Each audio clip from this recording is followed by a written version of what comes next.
And it came to pass, as he went into the house of one of the chief Pharisees to eat bread on the Sabbath day, that they watched him.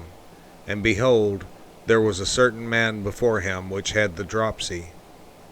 And Jesus answering spake unto the lawyers and Pharisees, saying, Is it lawful to heal on the Sabbath day? And they held their peace.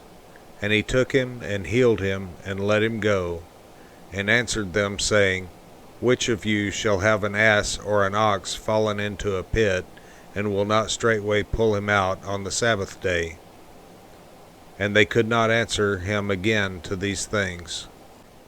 And he put forth a parable to those which were bidden, when he marked how they chose out the chief rooms, saying unto them, When thou art bidden of any man to a wedding, sit not down in the highest room, lest a more honorable man than thou be bidden of him, and he that bade thee and him come and say to thee, Give this man place, and thou begin with shame to take the lowest room.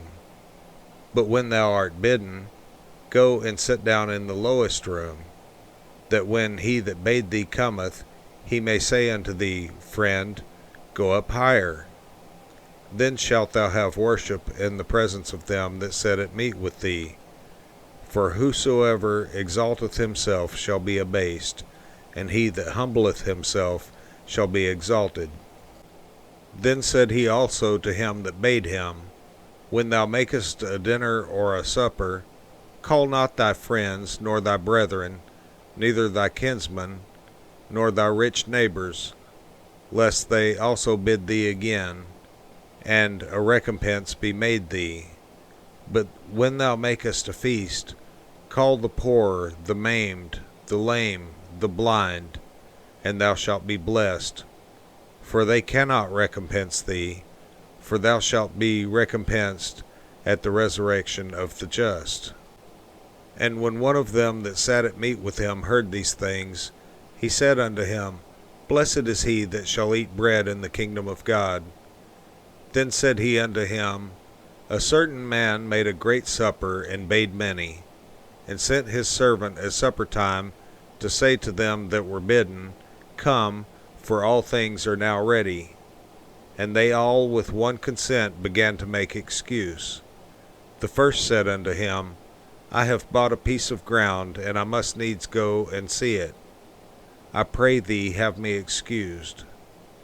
And another said, I have bought 5 yoke of oxen, and I go to prove them. I pray thee have me excused. And another said, I have married a wife, and therefore I cannot come. So that servant came and showed his lord these things. Then the master of the house, being angry, said to his servant, Go out quickly into the streets and lanes of the city, and bring in hither the poor, and the maimed, and the halt, and the blind. And the servant said, Lord, it is done as thou hast commanded, and yet there is room. And the Lord said unto the servant, Go out into the highways and hedges, and compel them to come in, that my house may be filled. For I say unto you, that none of those men which were bidden shall taste of my supper. And there went great multitudes with him, and he turned and said unto them, If any man come to me, and hate not his father and mother, and wife, and children, and brethren, and sisters, yea, and his own life also, he cannot be my disciple. And whosoever doth not bear his cross, and come after me, cannot be my disciple.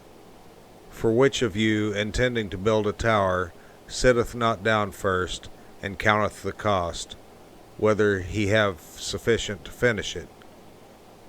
Lest haply, after he hath laid the foundation, and is not able to finish it, all that behold it begin to mock him, saying, This man began to build, and was not able to finish.